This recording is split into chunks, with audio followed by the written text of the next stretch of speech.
Great. So hi, my name is Leith Sammy, and I'm here with Harry Joao Woodford.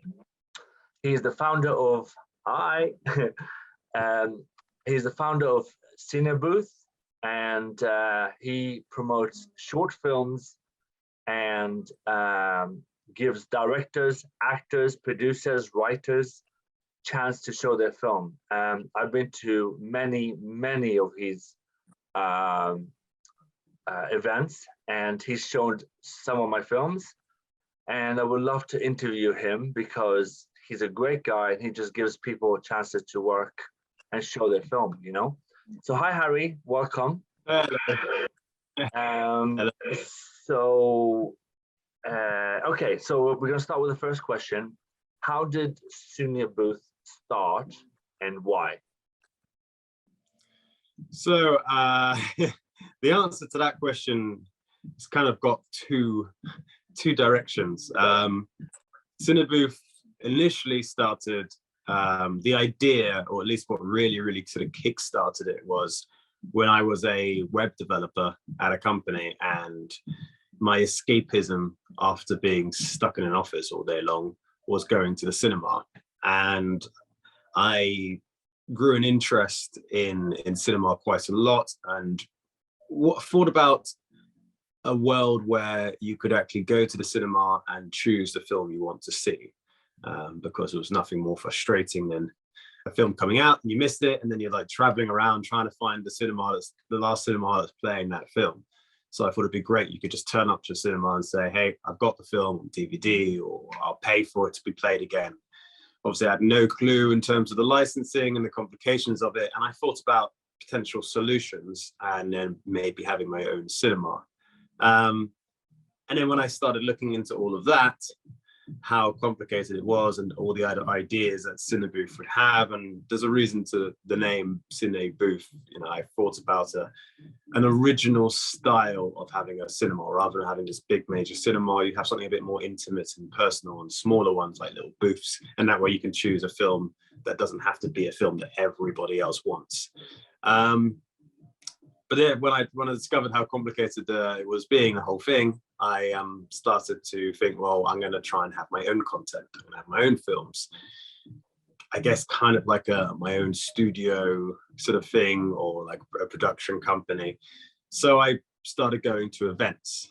This is where we go off into the other direction. By going off to events, I sort of met people from the independent film community, and I realized very quickly that a lot of these people, they had a lot of positivity and a lot of ambition and a lot of passion, but also a lot of them were scared and worried that if they didn't reach their dream within a certain amount of time, they might just end up like myself, sitting at a desk in an office saying, well, I used to be a cinematographer, it didn't work out for me, so now I'm doing this job, hey, it pays well, and you can just tell that emotionally they're not happy because they're not doing what they really wanted to do.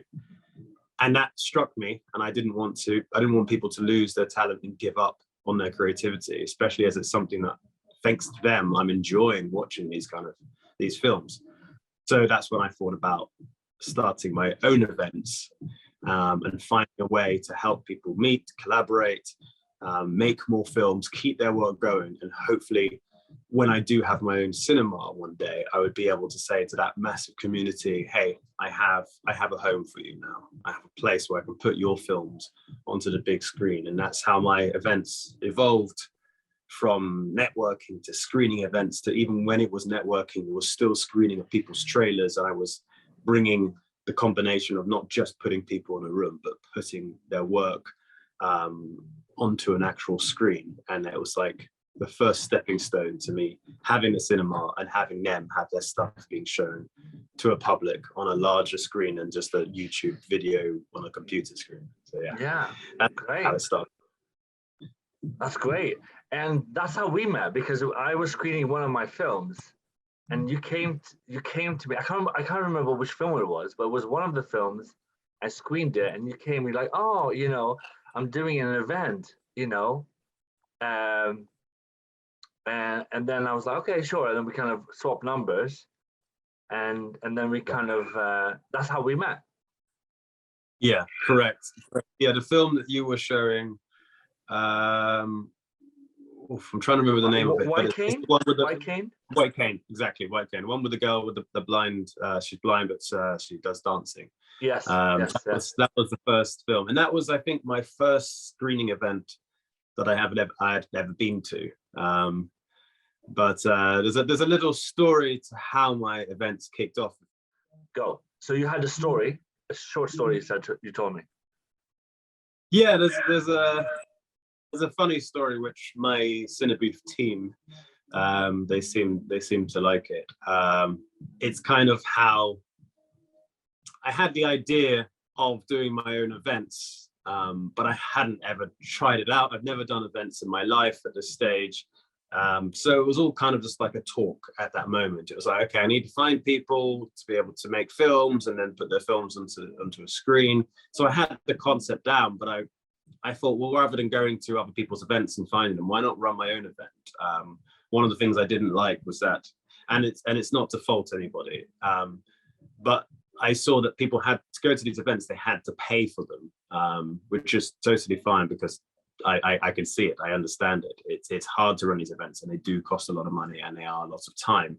But the problem with that I found is that a lot of people felt that if they go to an event, they have to make it work on that event, because if not, it's a waste of money. And the last thing you want to do is find yourself 6 months down the line that you've spent maybe over £200, £300, £500 if you're buying the drinks and the foods as well at the events. You spent all this money on events and nothing has come of it. And then you'll start to go to less events and you'll start to miss out on more opportunities. So I thought, well, I'm going to try and run my events and do them for free. And at that time, I was still a web developer, so I wasn't too worried about money at that point.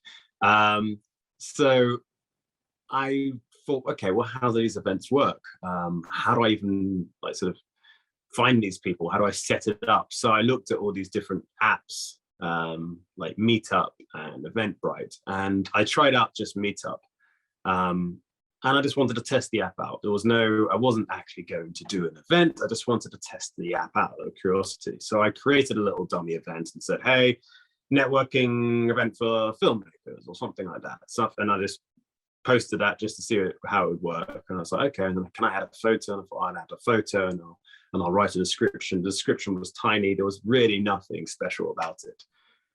But unfortunately, or better said, fortunately, because great things came afterwards, I forgot to take that dummy test event down, and I'd left it up publicly for the world to see. And I started getting all these notifications on my phone when I was at work, and I was like, what's this? And it was people wanting to come to my event. So I kind of panicked. I was like, right, this is not good, because when I don't want to cancel this, because when I do start doing events, it'll be like, oh, that's the guy that put up an event and just cancelled it. So I thought, no, I have to go through with this now. And of course, as it was a dummy event, I set it to like a week or something like that, or 9 days. So I had barely any time to plan for this event at all. So I sort of rushed into this pizza restaurant that was like close by. I was like, do you have a table for an event? And they said, yeah, how many people? I said, 5, maybe 10. I don't know. I've got an event and people might start applying. Maybe they apply and they never turn up. So it might just be me. And they're like, okay, well, let's start off with a table for 5 and we'll put you in this corner. If any more people come, we can just add another table to the end of it. And I was like, okay, cool, let's do that. I was very nervous about the whole thing. I didn't want an event where no one would turn up, but I also didn't want an event where loads of people turned up, because I was just renting a table at a restaurant. And yeah, I was there, and one person showed up, then another person showed up, another one, and I reached a 5, and I was like, oh, this is great. And before I knew it, we had about between 20, 25 people show up to the event. The restaurant was kind of like, thanks for bringing us customers, but we haven't really planned for this. And I was like, I haven't planned for this either. Trying to add tables. We had people sort of standing around waiting for someone to finish eating on another table so we could take that table, add it. But it was just great. Everyone really loved it. They loved the whole laid back feeling of the whole thing.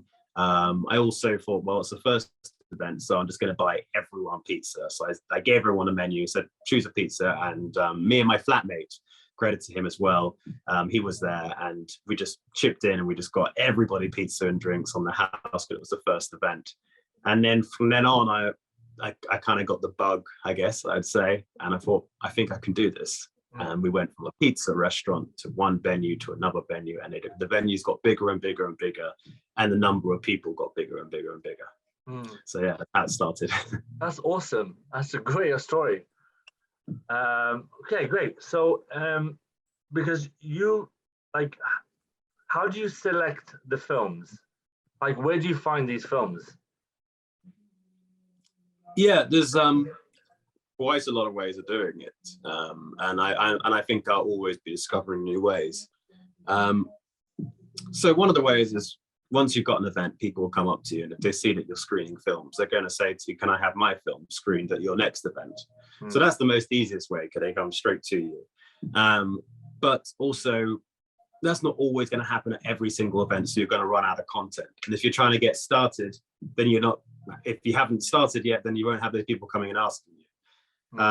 You may have friends that you already know because you've gone to uni and you've got contacts, and those people might have films already, so that's also a starting point. And if you've got your own films, because you make films as well, then you could start an event and put a couple of your own films on, and then hope for people to ask you there. But one of the ways I got films the most was a very, very exhausting, tiring way, but I enjoyed it. There was a lot of thrill to it. And it's basically going onto Instagram or going onto Facebook, and going onto YouTube, and just searching for, if you're on social media, you go down a rabbit hole, you find a friend of a friend of a friend, and you search for people that are in film, actors, whatever it is, and you ask them, you say, I'm doing an event, do you have a film? And the person might say, I'm just a sound person on this, but I do know somebody. And you get them, and then they pass you to a contact, and that person ends up ultimately sending you a film. If you go onto YouTube, you drop a message in the comments, you click on their profile, you see if there's any contact, they've left an email, then you write an email to them, hey, I loved your film, I watched it on YouTube, any chance of screening it? And you just have to go out and find them that way. And then I would say that the easiest way to get people is by setting up something on Film Freeway or any other kind of festival page. The complications there would only be that those pages are made for festivals, so you have to set it up kind of as a festival. It's a little bit easier now because a lot of festivals are online, so you don't have to pick a place or anything, and you could just say, I'm doing an online thing, and they can send it to you, and it doesn't necessarily have to be a festival. But yeah, it definitely just use all the social media platforms. Look for films. If you see a film that you found and you like, try and get in contact with that person, and that person will happen to know somebody else. They'll probably make something at a similar level or better, and you just keep on doing that. Of course. And what kind of genre do you look for, and what kind of, like, what do you think is a good film? So in terms of genre, I go for any genre. All of it is completely, so long as it's, I mean, even with a slight political message, I even sometimes allow that. We do have to be careful if it's got stuff that might be really offensive, so we try and avoid that. But in terms of genre, we're literally open to comedy, to horror, to drama, to the whole lot, because it's not about the genre I like. It's about the genre that the people like, and the more different combinations of genre, the more chances of people being happy. If someone loves horror and all my films are just comedy, then it's not going to be that much of a great event for that person. Yeah. So I'm trying to give a stage to everybody. So every genre, welcome. Okay, great. And and do you like? What do you look for as a short film to be good enough to show at your event? Yeah, so it's quite flexible. So we don't really set a specific, like, we don't say, okay, well, if it's 1 minute long, it's not going to make the cut. If it's 1 minute long and it's funny and it's good, it's interesting, it's going to make the cut. And we do like even like micro type short films. We actually like those, and we've had those at many of our events, nearly every event, because we try and one, it gives hope to people that have got different lengths of films. So like, oh, I can actually have my film here because he accepts 1 minute ones. And we also put slightly longer ones that go all the way up to sort of 25 minutes of length. And the idea is that we try and make a mix so that, let's say we do 30 minutes and then take a break, and then 30 minutes and take a break. And we try and fit everything into those 30 minutes. And sometimes part 2 could be a 20-minute long film, and then one that's 9, and then one that's 1 minute. And that way it fits in fine. But we also look to see if the film, we need to have one film that's funny, one film that's horror, one film that's different genres, because we want to have that mix as well. One of the things we tend to do is always put a comedy at the end of the night, because we want everybody to leave in a good mood. Yeah. And if there's a documentary, I remember one of my events, we had a documentary and it was about, I think, some Caribbean country. We put that at the end. I know it's not comedy, but it was just filming this beautiful country with just so many vibrant colors, and it was extremely uplifting. So I thought, well, let's put that at the end. It might not make people laugh, but just seeing that music and the culture and the colors, and the heat and the beautiful beaches, that's just going to put everybody in a great mood until they walk out of my event and go, oh yeah, we're in London, I forgot. Yeah, exactly. That's great. Let's see. And how, like, no, you did answer that question. That's fine. So what kind of advice would you give a film director or a writer or producer or an actor to kind of show their work at your event? For them to show my work at my event, just sort of communicate and get in contact with me, and send it my way. I advise them to keep on coming to my events. My events are, most of them mainly are for free. We will try and sort of, when everything's a bit more stable in the world, we will try and aim to do more premieres, private screenings, and these kind of events will probably come with a price. Because they're big spectacle things, but the smaller events, we want to be able to keep some small events happening throughout the year, every so often, that are for free. So for people to have their films shown at my events, just come along, have a chat with me, show me what you've got. If for whatever reason it's not quite fitting, so if you have a film that happens to be like 40 minutes long, then I'll be like, okay, sorry, but we could maybe do a private screening for your film, because it's a length that could be a whole night dedicated to that film. So realistically, the best thing to do is coming to the events and having a chat with me. Of course, you can chat to me online and all the rest of it, but it's not complicated to get your films shown at my events, not even if it's a big massive film premiere, because that is something that involves ticket sales, and the cinemas like that. So we're always, would like, our goal is to make sure that everybody gets their film on the big screen. So we'll be doing our very best to help people. So amazing. It's not complicated for them. That's great. And then what I'll do is I will put your information, like, so people can kind of see it, so they can contact you directly. Sure. So what kind of advice would you give a young film director or a producer or a writer to kind of succeed? Yeah. So it's hard to find success. I'm always trying to push and find it myself, and I can give the advice of how they can succeed of having a film at Cinebooth. But if they just wanted to be successful in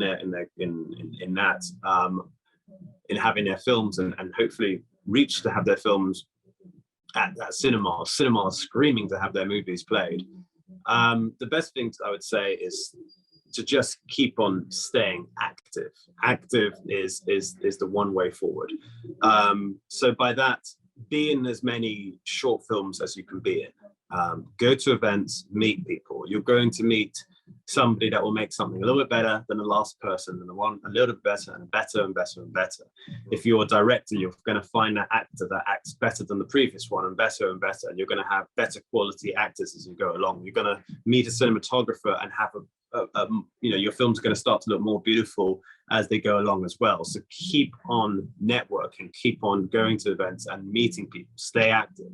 Staying at home and just thinking is not going to get you anywhere. You've got to go out and meet these people and connect, and you've got to start making as much as you can. Also, you do need to be kind of strategical. Hard work will get you somewhere, but you also got to be smart with your hard work. So I do think that short films are fantastic to put into festivals. And like I said, if you're connecting with people, you're meeting more people at events, your short films are going to get better in quality. Your experience, because you're getting more and more practice, is going to improve the quality of your films. And then you're putting them into festivals, and there's more and more chance of your films winning at festivals and potentially somebody really important seeing you there. But second of all, once you've built up that experience, you feel like, okay, I can definitely get better. I can definitely meet even better amounts of people, but I'm at a really good level now where my work should be far more appreciated, or I should be now taking something of a different step. If you haven't found that person that's contacted you and they're helping you go to the next level, whether it's some executive producer says, I want you to make this feature film, I want you to do this because I've seen your work in your short films. If you haven't met those people that are going to take you to the next step, then it's your time to take that leap and start making your own feature film. Start going again to networking events if you're an actor and finding a director that's looking to make a feature film. You're like, hey, I want to be in your feature film. If you're a director yourself, then find those actors, find those cinematographers, find those people that are willing to make a feature film with you, because now you've got your portfolio, now you've got your experience, but you haven't got your experience in making a feature film. And weirdly enough, it's not like just making a short film, but just a bit longer. It's quite a bit different. And now you're going to need experience in that. And when you've got your feature film, it might be amazing and it might be a masterpiece and the perfect combination of everything you've learned from your short films. Or you might be entering a world where now you need to keep on making more feature films until you get as good as you did when you were with your short films. And then I think you're going to start meeting the right people. Then you start putting it to festivals. Then you can even start contacting Dust if it's sci-fi films and send it to them. You can start contacting Shudder if it's horror films, or Alter, and start sending it to them. And if they're not taking short films, send it to Netflix. Just keep on sending it to people. Go on to LinkedIn, meet professional people, and send your feature film. Because that feature film, if it gets better and better, you're there. You're almost there. You're going to get it. Oh wow, that's great advice. What's the future of Cinebooth? Good question. So Cinebooth has had its changes. As I was sort of saying about how I wanted it to be like a cinema, and then it became events.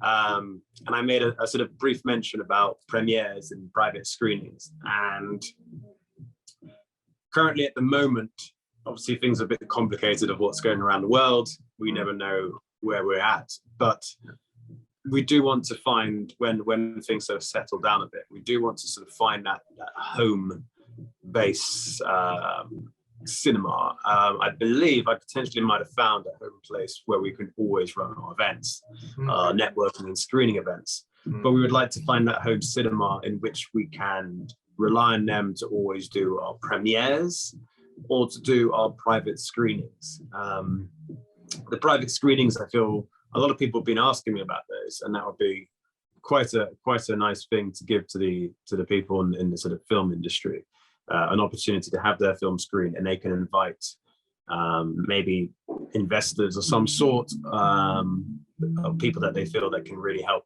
push them forward. They can invite them to come along and actually see their film. And us, by having that sort of home cinema, we can not only cut them a really good deal, but we can, in terms of people that want to have their film screened, we can give the community a good deal with that.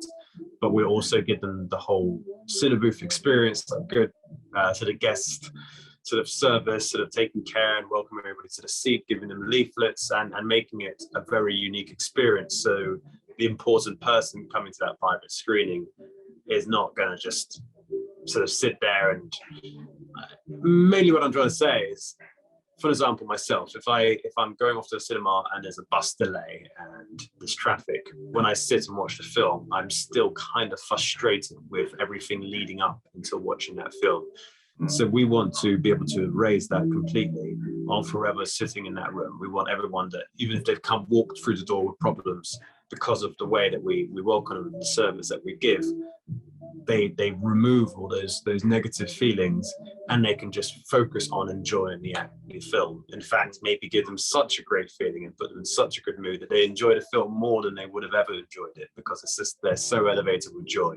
And I think that's really important, because that can have a major impact. A lot of films, even Oscar-winning films I've seen in cinemas and I've not enjoyed just because of the mood that I walked into the cinema with. So yeah, private screenings and premieres. We have done premieres before. We've done a premiere for a film that ended up on Netflix, which is great. And we did that in Genesis Cinema, which is in Whitechapel, and Everyman Cinema, which is in Canary Wharf. So yeah, and we actually achieved that during like middle of the pandemic. There was a little gap where it opened up. It's like, oh, you can actually all go out and socialize, and cinemas are open. Jumped in, did a premiere, and then everything locked down again immediately after that. So it was like perfect timing. But yeah, we want that's one of the directions we hope Cinebooth to go, because we feel that will make a difference. But like I said, this world is a bit crazy at the moment. We never know what exactly is going to happen. But at the end of the day, we're always going to try and think of new ways to help people move forward. Put them in a room, connecting, doing films together, that's great. But now we need to elevate it to be even more than that. And the bigger that we grow, the more contacts we get. And the more contacts we get, the more we can give those contacts to the people. Yeah, of course. That's great. Well, thank you so much for the interview, Harry. I've learned so much. And I hope anyone who watches this will take a lot from that. Cool. Hopefully, yeah. And hopefully they'll be sending you some of their films. You'll be bombarded by films. maybe I'm gonna be very busy then on my time off. I'm just watching, which does happen. I've had times when I had like 200-300 films sent to me in one go, and it was a lot of watching films, a lot of that, hours and hours. And they were short films. Yeah, I spent about 8 hours watching. Oh my God! Wow. Wow, that's dedication. That's like the love of the industry, of the short films, of the support of these directors. That it's amazing to hear that, Harry. Like, you're so passionate about the way you do things. It's very. It's funny because when you're watching these films, you kind of sometimes think, okay, I've seen a lot today, I'm gonna maybe just fast forward through some of them, and then at the moment I'm doing that, I'm like, no, go back and watch it fully, because I'm gonna meet that person at my event and they're gonna go, oh, did you love the scene when this happens? And if I fast forward through it, I'll be like, oh, whoops. So it's like, no, you got to watch it from start to end, from the beginning to the end. Yeah, exactly. So, that's great. All right, Harry, thank you so much for the interview, and take care of yourself. And hopefully I'll be sending you some of my films. Yes, please. Definitely. Yeah. Great. Take care, mate. Okay, take care then. Bye. All the best. Yeah, you too. Bye.